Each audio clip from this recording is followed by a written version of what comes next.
بسم اللہ الرحمن الرحیم۔ سن 11 ہجری میں حضور صلی اللہ علیہ وسلم کے لخت جگر حضرت فاطمۃ الزہرا رضی اللہ عنہ کا انتقال ہوا اور رمضان المبارک کے مہینے میں 30 روزے، تو ان کا نام فاطمہ تھا، زہرا اور بطول ان کے لقب تھے۔ بطول اس لیے کہا جاتا تھا کہ اپنے فضل و کمال کی وجہ سے دنیا کی عورتوں سے ممتاز تھیں، اور اس لیے بھی کہا جاتا تھا کہ اللہ سے تعلق بہت تھا، اور سیرت کی نورانیت کی وجہ سے زہرا کہلاتی تھی۔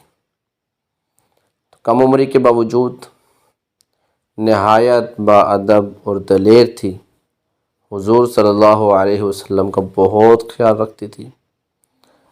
ایک بار حضور صلی اللہ علیہ وسلم کعبہ کے پاس نماز ادا کر رہے تھے کہ ابو جہل کے کہنے پر ایک کافر اونٹ کی اوجڑی اٹھا لایا، اور جب حضور صلی اللہ علیہ وسلم سجدے میں تشریف فرما ہوئے تو آپ کی گردن مبارک پر رکھ دی، تو حضرت فاطمہ رضی اللہ عنہ کو کسی نے بتایا تو وہ دوڑتی ہوئی آئیں، اوجڑی کو دھکیل کے آپ کی گردن سے گرایا، پھر کفار کو خوب برا بھلا کہا۔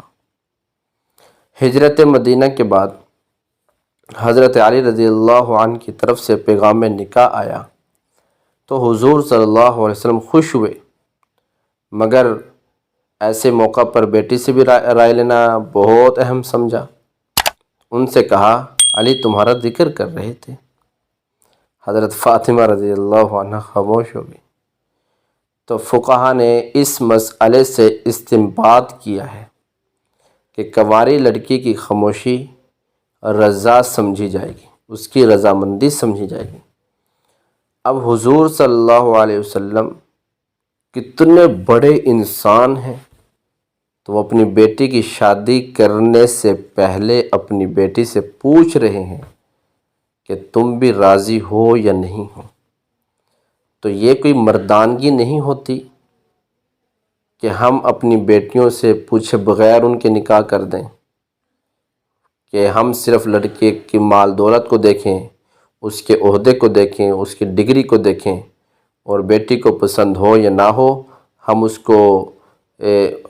اس کی ہاں کر دے رشتے کی، پھر ہمارے بچے نے وہیں جانا ہے، بلکہ ایسا نہیں کرنا۔ حضور صلی اللہ علیہ وسلم نے اپنی بیٹی سے پوچھا تو وہ خاموش رہیں، تو خاموش ہونا رضامندی کی علامت ہوتی ہے۔ نکاح کا فیصلہ کر کے حضور صلی اللہ علیہ وسلم نے حضرت علی سے پوچھا، مہر کیا ہوگا؟ تو حضرت علی نے عرض کیا، میرے پاس تو کچھ بھی نہیں ہے۔ آپ نے فرمایا، وہ تمہاری زرہ کہاں ہے جو میں نے تمہیں دی تھی؟ عرض کیا، وہ تو موجود ہے۔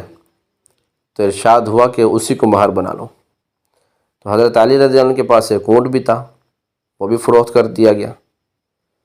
480 درہم غالباً حاصل ہوئے، تو اس رقم کو مہر مقرر کر کے نکاح ہو گیا۔ تو حضور صلی اللہ علیہ وسلم کے کہنے پر حضرت علی نے مسجد نبوی سے کچھ دور ایک مکان لے لیا۔ تو دلہے کے گھر میں کچھ نہ تھا، بعض صحابیات نے رخصتی سے پہلے کچھ ضروری سامان مہیا کر دیا تھا۔ کھجور کی چھال سے بھرے ہوئے 2 بچھونے، 2 تکیے، پانی کا پیالہ، 1 مشک، 1 تخت، 2 چکیاں، 2 مٹکے، پھر رخصتی ہو گئی۔ ام ایمن نے دلہن کو گھر پہنچایا۔ اب یہ بھی بہت ایک اہم سنت ہے کہ حضور صلی اللہ علیہ وسلم کے لخت جگر کی شادی ہے تو دلہا دلہن کو لینے نہیں آتا، بلکہ حضور صلی اللہ علیہ وسلم نے دلہن کو دلہے کے گھر بھیجا ہے۔ کاش کہ ہمارے نوجوان بھی اس پہ عمل کریں، اس کی آواز اٹھائیں، اور ہماری بچیوں کے جذبات ہوں کہ ہم خود ان کے گھر جائیں گے۔ تو اس کا تعلق تو ایمان کے ساتھ ہے، کہ اگر ہمارا ایمان ہوگا، اگر ہمارے رشتہ داروں کے لعن طعن ہمیں برداشت کرنے کی ہمارے اندر طاقت ہوگی تو پھر ہم یہ قدم اٹھا سکتے ہیں۔ بہرکیف یہ قدم اگر نہیں اٹھا سکتے تو اس کی آواز ضرور اٹھانی چاہیے۔ ہو سکتا ہے کہ ہماری نسلوں میں ایسی صورت پیدا ہو جائے کہ دلہن دلہے کے گھر جائے۔ اللہ تعالیٰ عمل کرنے کی توفیق دیں۔ بہرحال حضرت ام ایمن نے دلہن کو گھر پہنچا دیا تو کمرے میں ایک مٹی کا چبوترا تھا جس پر دمبے کی کھال بچھا کر میاں بیوی رات کو سو جاتے۔ حضور صلی اللہ علیہ وسلم کی بیٹی ہے اور یہ ان کے گھر کی حالت ہے۔ دن کو اسی خال میں چارہ وغیرہ ڈال کر اونٹنی کو کھلا دیتے جس پر گھر کے لیے پانی لاد کر لایا جاتا تھا۔ رخصتی کے بعد انصار نے حضرت علی سے کہا ولیمہ تو ضرور ہونا چاہیے، تو اس کے لیے حضرت سعد رضی اللہ عنہ نے ایک دمبا پیش کیا۔ کچھ دوسرے انصاریوں نے چند ساعت جو جمع کیے ہوتے وہ بھی پیش کر دیے، تو اس طرح حضرت علی رضی اللہ عنہ نے کہا ولیمہ ہو گیا۔ تو حضرت علی رضی اللہ عنہ کا گھر حضور صلی اللہ علیہ وسلم کے گھر سے ذرا دور تھا۔ آپ چاہتے تھے کہ بیٹی کے گھر قریب ہو جائے، تو حضور صلی اللہ علیہ وسلم کے ایک پڑوسی حارثہ بن نعمان انصاری رضی اللہ عنہ، اب یہ چاہت حضور صلی اللہ علیہ وسلم کی کتابوں میں ملتی ہے کہ حضور صلی اللہ علیہ وسلم کی چاہت تھی کہ بیٹی کا گھر قریب ہو۔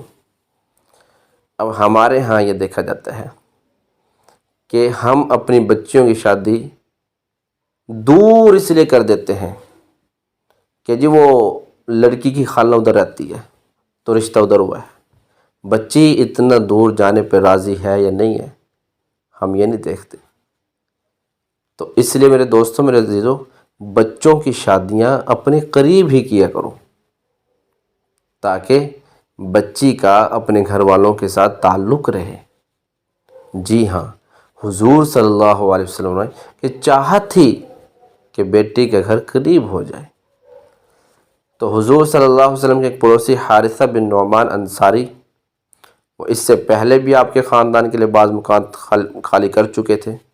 جب آپ نے حضرت فاطمہ کو، آپ صلی اللہ علیہ وسلم نے حضرت فاطمہ کو کہا کہ میں تمہارے قریب منتقل کرنا چاہتا، تمہیں اپنے قریب لانا چاہتا ہوں کہ کوئی گھر مل جائے تو آپ بھی ادھر آ جائیں، تو وہ بولیں کہ آپ حارثہ بن نعمان سے کہیں وہ ہمیں قریب کوئی مکان دے دیں۔ آپ نے فرمایا وہ ہمیں پہلے بھی گھر دے چکے ہیں، اب میں مزید ان کو نہیں کہوں، مجھے حیا آتی ہے۔ تو حضور صلی اللہ علیہ وسلم کو پتہ چلا، حضرت حارثہ کو جب یہ پتہ چلا کہ حضور صلی اللہ علیہ وسلم نے ایسے ارشاد فرمایا ہے، تو فوراً اپنا گھر خالی کر کے حضور صلی اللہ علیہ وسلم کی خدمت میں پیش کر دیا اور حاضر ہو کر کہا اللہ کے رسول، مجھے پتہ چلا ہے کہ آپ فاطمہ کو قریب منتقل کرنا چاہتے، یہ میرے گھر حاضر ہیں، میں اور میرا مال سب اللہ اور اللہ کے رسول کے لیے ہے، جو آپ چاہیں وہ لے لیں، وہ ہمیں اس سے زیادہ پسند ہے جو آپ چھوڑ دیں۔ تو حضور صلی اللہ علیہ وسلم نے خوش ہو کر فرمایا تم نے سچ کہا، اللہ تمہیں برکت دے۔ تو اس کے بعد حضرت علی، حضرت فاطمہ اور حضور صلی اللہ علیہ وسلم کے پڑوس میں منتقل ہو گئی۔ تو یہ حضور صلی اللہ علیہ وسلم کی چہیتی صاحبزادی تھی۔ حضرت فاطمہ رضی اللہ عنہ کی زندگی بڑی سادہ اور پر مشقت تھی۔ ایک بار رسول اللہ صلی اللہ علیہ وسلم کے پاس کوئی غلام آئے، حضرت علی کو خیال ہوا کہ گھر کے کاموں میں معاونت کے لیے غلام لے لیتے ہیں، تو ان کے کہنے پر حضرت فاطمہ رضی اللہ عنہ رسول اللہ صلی اللہ علیہ وسلم کے پاس گئیں، مگر شرم کی وجہ سے کچھ کہہ نہ سکیں اور چپ چاپ لوٹ آئیں۔ حضرت عائشہ صدیقہ رضی اللہ عنہ نے نبی اکرم صلی اللہ علیہ وسلم کو بتایا کہ فاطمہ آئی تھی۔ بعد میں حضرت علی نے جا کر دعا عرض کیا تو رسول اللہ صلی اللہ علیہ وسلم نے فرمایا اللہ کی قسم میں تمہیں کچھ نہیں دے سکتا، کیونکہ اہل صفہ بھوکے ہیں، میرے پاس کچھ نہیں ہے کہ میں ان پر خرچ کروں، میں ان غلاموں کو بیچ کر ان کی قیمت ان پر خرچ کروں گا۔ رات کو آپ بیٹی کے گھر تشریف لائے اور فرمایا جو تم نے مانگا کیا میں تمہیں اس سے بہتر چیز نہ بتلاؤں؟ جب تم سونے لگو نا تو 33 مرتبہ سبحان اللہ اور 33 مرتبہ الحمدللہ اور حضرت فاطمہ رضی اللہ عنہ نے عرض کیا 34 مرتبہ اللہ اکبر پڑھ لیا کرو، یہ تمہارے لیے خادم سے بہتر ہے۔ تو اس کو تسبیحات فاطمہ کہتے ہیں۔ 33 مرتبہ سبحان اللہ، 33 مرتبہ الحمدللہ اور 34 مرتبہ اللہ اکبر۔ تو ہماری مستورات بھی افطاری میں، سحری میں کام کرتی ہیں، ویسے بھی گھر کے کام کاج کرتی ہیں تو تھک جاتی ہیں، تو جب رات کو سونے لگیں تو وہ اگر یہ پڑھ لیں تو اللہ تعالیٰ ان کی تھکاوٹ کو دور کر دیتے ہیں۔ حضرت عائشہ صدیقہ رضی اللہ عنہ فرماتی تھی میں نے فاطمہ سے بڑھ کر گفتگو میں رسول اللہ صلی اللہ علیہ وسلم کے مشابہ کسی کو نہیں دیکھا۔ جب وہ رسول اللہ صلی اللہ علیہ وسلم کے پاس جاتی تو آپ کھڑے ہو جاتے، انہیں چومتے، خوش آمدید کہتے۔ فرماتی تھیں ان کی چال ڈھال بالکل رسول اللہ صلی اللہ علیہ وسلم کی طرح تھی۔ تو حضور صلی اللہ علیہ وسلم کی اپنی اس بیٹی سے محبت کا اندازہ آپ اس بات سے بھی لگایا جا سکتے ہیں کہ آپ نے ممبر پر ارشاد فرمایا فاطمہ میرے جسد کا ٹکڑا ہے، میرے جسم کا ٹکڑا ہے، جس نے اسے پریشان کیا اس نے مجھے پریشان کیا، اور جس نے اس کو تکلیف دی اس نے مجھے تکلیف دی۔ ایک شب آپ صلی اللہ علیہ وسلم نے ارشاد فرمایا ابھی ایک ایسا فرشتہ آسمان سے نازل ہوا جو اس رات سے پہلے زمین پر نہیں اترا تھا، اس نے اپنے پروردگار سے اجازت لی کہ مجھے سلام کریں۔ اس نے مجھے بشارت دی کہ فاطمہ جنتی عورتوں کی سردار ہوں گی اور حسن و حسین جنتی نوجوانوں کے سردار ہوں گے۔